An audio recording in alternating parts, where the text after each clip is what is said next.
Hello! Welcome back, or welcome if you're new here. If you are new here, hi, my name is Carrie. I'm a TV host and I live in Kansas City, Missouri. Welcome back, y'all, to another spay and neuter clinic vlog. I've done a couple of these in the past. I've done them for cats, for TNR clinics, and then back in May, I actually helped at this very same clinic where they did something similar, where they were offering free spay and neuter surgeries for cats, dogs, here to people who need it most. So I'm back at Pet Resource Center of Kansas City. I love this organization because they lead with kindness, they lead with love, and they really focus on keeping pets and people together. And their philosophy is really that a lot of people want to do the right thing with their pets. Most people want to do the right thing with their pets, but there are financial struggles, there's all sorts of struggles that come in the way of them being able to do that. And so they really try and remove as many of those barriers as possible to keep people and pets together. So that is really the backbone of what they do. They do spay, neuter, they do medical care, like emergency medical care, they do vaccines, they do literally everything under the sun, all low cost or no cost. You can't beat that, especially in a city like Kansas City where the pet overpopulation is such a problem and people are really struggling to find affordable vet care, find affordable spay and neuter. They are really at the forefront of making that happen for people in Kansas City and beyond. They will take anyone. You don't need to be from Kansas City. They are just located in Kansas City. So I'm really honored that they asked me to come back and be a part of it. We are just kind of starting for the day, but you can see that people are already lined up and getting checked in. I'm so impressed with this organization. They run like a well-oiled machine. Everyone does their part. Everyone, they from the check-in to the weighing and the first exams to actually the surgeries to the post-care, like everything is done to a T. They do such a good job. Some people think that if you go to low cost or no cost clinics, they're cutting corners on other things, on care.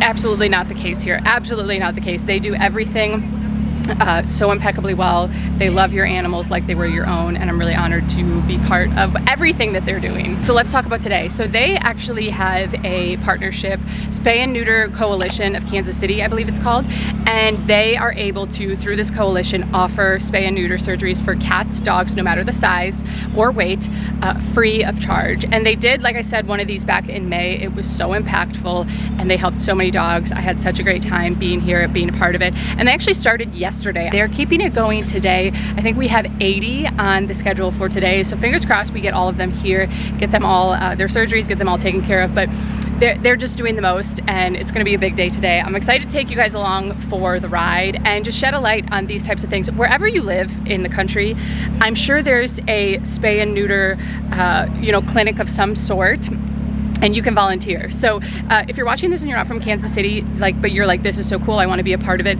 I guarantee your big metro city, whatever it is, the closest metro city, has some kind of low-cost spay and neuter program where they need volunteers. So this is at the very basis of the animal overpopulation crisis that we have, starts with spay and neuter. So if you want to really feel like you are making a difference, not just finding homes for all the animals in shelters, which we need to do, but we need to slow down the amount of animals that are in shelters, and the only way to do that is to spay and neuter. So if this is really a cause that is near and dear to your heart, get active in your community. Reach out to your local low-cost spay and neuter clinic. Ask to volunteer. Ask to be a voice in the community. Just ask to be a part of it, because this, like I said, is the baseline of where we need to start for animal advocacy and animal welfare. So that is my spiel. I'll get off my soapbox and let's just start the day. It's gonna be so great. Let's go. So this is where everything starts. People form a nice single file line. Remember how I said that they just have all their ducks in a row here? It starts here at check-in. They have everything to a T planned out. A lot of people have their paperwork already. They send it to them ahead of time and they have it all filled out. We just need to get final signatures to make sure that we have, approval to do everything we need to do for the surgeries. So we need final signatures, and then we also need phone numbers so we can call them back. Once we have that info, we scoot them along, move them into one of these shuttles here. You can see it's all nicely painted out. We give them some stuff, and then we take their dog, we take them back, and we start the process.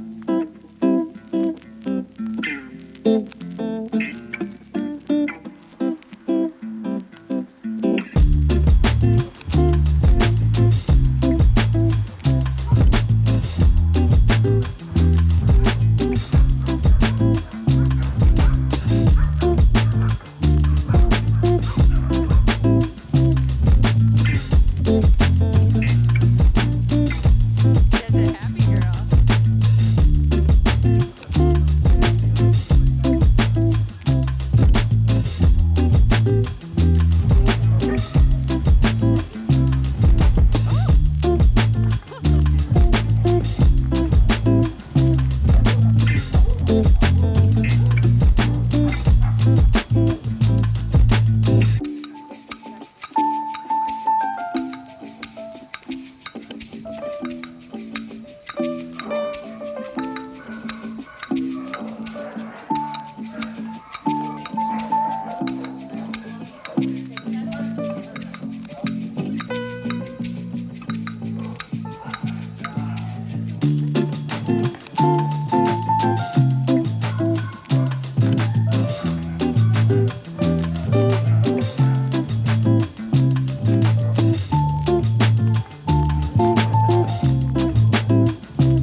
There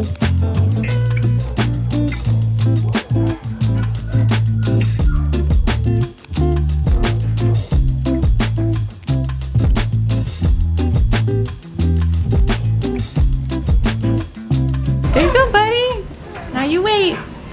You guys, this is Princess. She has had at least 2 litters, and so no more. We're so excited to have her in today. Actually, she has 2 daughters from her first litter that are also here getting fixed today. So we're so excited for you, Princess. Brand new world. Starting today. You guys, this is Stellar. Little girl, Yorkshire Terrier mix, and she's just chilling. She's been a good girl. This is Toby. This is Toby. I got to meet him on check-in. He's a really sweet boy. We're gonna take care of you today, Toby. Yes, we are. Yes, we are. This is Gracie. Her and some of her siblings are getting fixed up today. Really cute little healer mix. Good job, Gracie. This is Dingo. What a cutie. 9 months old little boy. Hey, Dingo. Thanks for being here, bud. We're happy to have you. This little Frenchie is Lana. She's 2 years old. She's a French bulldog. Hi, Lana. She's just chilling. She's been a good girl. Gonna get her fixed up today. This is Apollo. We have 2 Apollos here today, actually. We have a wiener dog named Apollo also. He's 2 years old. Apollo, are you excited for today? Are you excited? A good boy. So most of the dogs are checked in and already underway for surgery. We might have a couple more here and there still coming in, which is fine. And we will start taking in cats too. We always do the dogs first because they take a little bit longer to go out of anesthesia. Just when an animal is bigger, the bigger the animal, the more precaution you want to take with anesthesia and watching them as they come out, just observing them, making sure everything's okay. So that's why we do the dogs first. We start usually with big dogs and then we work our way down to small dogs. That's preferable. But so everything is underway there, which is really great. I'm gonna take you guys back and show you more of the process of once they're checked in and they get into their kennel. It's just beginning. There's a couple other steps they have to go through before they even go through surgery. So I'm gonna take you through some of those steps now. And this is our other guy, Apollo. Hi, sweet cone, dude. You look great. That's a great cone. Okay, she's ready to go back and get prepped. Oh, you're a little gross. I think she ickied on herself. There you go. I'll get fitted for this little tube that just helps them breathe while they're under anesthesia. She'll hold it up and check to make sure she's got the right size. Get their tongue out of the way. It looks scary, but it's not. It just helps them breathe. We'll tie it loosely on top.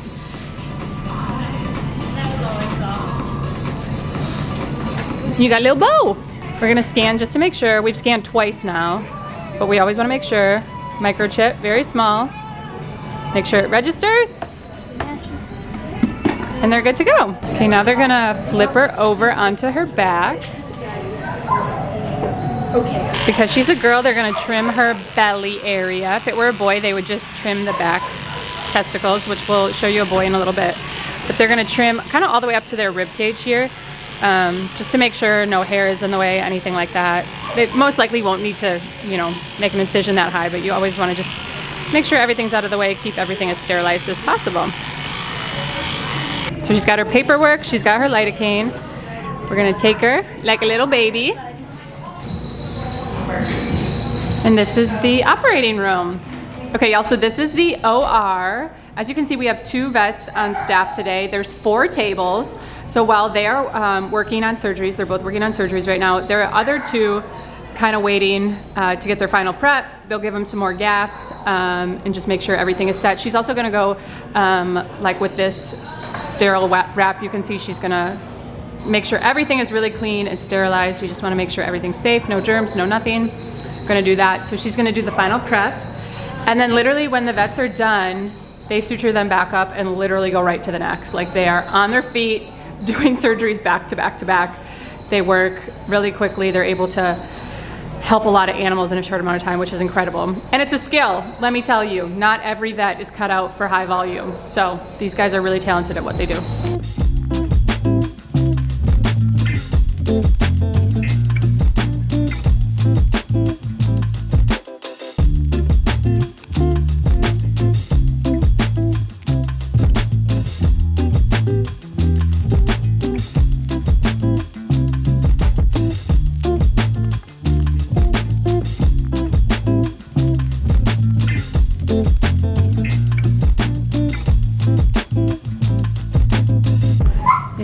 Kiki. 60. Okay. Okay, you guys, this is the recovery area. Everyone that's out here laying on the ground is out of surgery and recovering. And just because they're done with surgery doesn't mean they go back in their kennel. They need to be monitored for a little bit. So we have people going around and we'll take their heart rate just to make sure their heart rate is steady and just monitoring them as they slowly wake up. That's one of the things that they do here. They make sure that recovery time is monitored. The bigger the dog, the more you want to keep an eye on them just to make sure everything's going good and just observe them as long as possible. Especially with the spays, you want to monitor them for as long as you can to make sure everything's going good, that there's not complications. It's not normal, obviously, for complications, but if there were, you just want to have them be looked at and make sure that everything's going good. Okay, so we had a woman come in with 3 dogs today. She had a mom and then 2 of the mom's offspring who are now adults. And she said, we have 3 more puppies at home and they're younger, they're from her second litter. And I'm like, bring them back. We would love to help them today. So she brought them and she got 2 or 3. The third one, she's gonna make an appointment, but I was like, we would love to help those puppies today. We would love to get it taken care of today. We'll take care of it free. We'll get it all done. So she just brought them back now. They're so cute. This one's Bella. And this one is Gorda. They're Spanish speaking clients, of course, and so their names are so cute. She says her Gorda means fat in Spanish, so this one's the chubbiest one. They were a little car sick on the way riding over here, so they're just a little out of it, but we are gonna get them fixed up. They are looking to rehome them, adopt them. They're, from a litter, and so we were like, well, let's get them taken care of. They're gonna get spayed and neutered. They're gonna get their vaccines. They're gonna be good to go. They're gonna be microchipped so that they can hopefully go off and these people can find them, forever homes. But they did the right thing in bringing them back, and they are doing the right thing in Spain. Mom, they're doing the right thing. So I'm just so glad that I was chatting with her and got enough information for her to encourage her to bring them back. Because at first she was like, we're only signed up for 3, but we've got 3 more at home. And I was like, you know what? Let's do it. Bring them back. And she did come back. So we love when that happens. These are the puppies that I was telling you guys about that came in. This is number 1, Bella.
So as they are finishing up the last of the dogs for the day, we are gonna move on to cats. We also have a certain amount of cats that we're doing today, and I believe they're all checked in. So let's meet some of them, shall we? This is Clifford. Clifford, hi. Oh my gosh. You guys know how much I love an orange kitty. And Clifford is a friendly orange kitty. We love to see it. So some of the cats are friendly and able to just be in an open cage like Clifford, obviously. He's not gonna have a problem getting into a kennel. But some of the other ones are a little shyer, so they are lined up here in their kennels. They all have like patient check-ins, just like with the dogs, and they're all lined up and ready to go. Let's meet this orange one, Mochi. Hi, Mochi. Hi. Hey, Mochi. Aw. This is Angel. Hi, Angel. Thanks for coming in. This is Albert. Thanks for coming in, buddy. This cat is lovingly named Butthead. Hi, Butthead. How's it going? Are you a butthead? According to your paperwork, you are in fact Butthead. Oh, that's a cutie. Look at that cute one. This one's name is Egg Roll. Hi, buddy. Okay, so dog pickup is starting and cats are going under now. So I'm gonna show you guys some of the cat prep. So the cat prep is really similar to the dog prep, just for a kitty. But otherwise they kind of have to do the same stuff. They're getting vaccines. They're all getting microchipped. So just like the dogs, it's that little, right there it is. They just put it in the same spot, like right above their shoulder blades. Scan to make sure they don't have one. Chip goes in. Scan to make sure it's there, registered, make sure the number's all good. And then, ooh, someone is letting some stuff go. That one just poopied in its sleep. But this one's a girl, so again, just like the dogs, they're gonna shape the belly area just to make sure they have enough space. Clean up les poo-poo. And then she's gonna express her bladder just a little bit so that it, that just helps them out so they don't wet themselves. And then she's good to go. Puppies that are 6 weeks of age and under 5 pounds, it just feels like a really small margin. Yeah, but there's nothing. These guys are all out of surgery, so they're going through recovery. They're getting their nails clipped, right? Nails clipped. They're getting their little cone of shame. And we're just monitoring them to make sure they're breathing good. But they just kind of rest and come out of recovery here.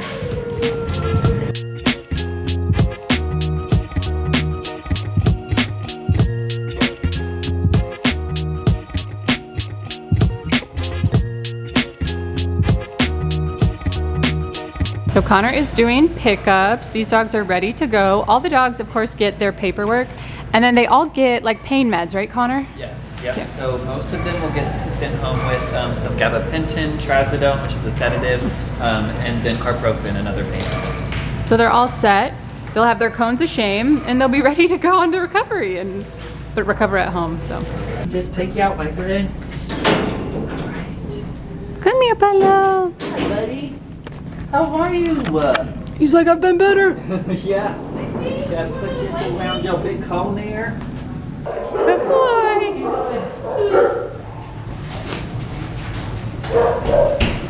Good job. Look it. There's your dad. Look at his tail. He's so happy. There, yeah. You see somebody? No. You okay? There we go. There we go. Good boy. Of course. Thank you so much. He was a really good boy. Was he good? Yeah, he was a good boy. Yes, he was. Still out of it. I know, he's still out. We're gonna go drop Mochi back off with his family. Still out a little bit.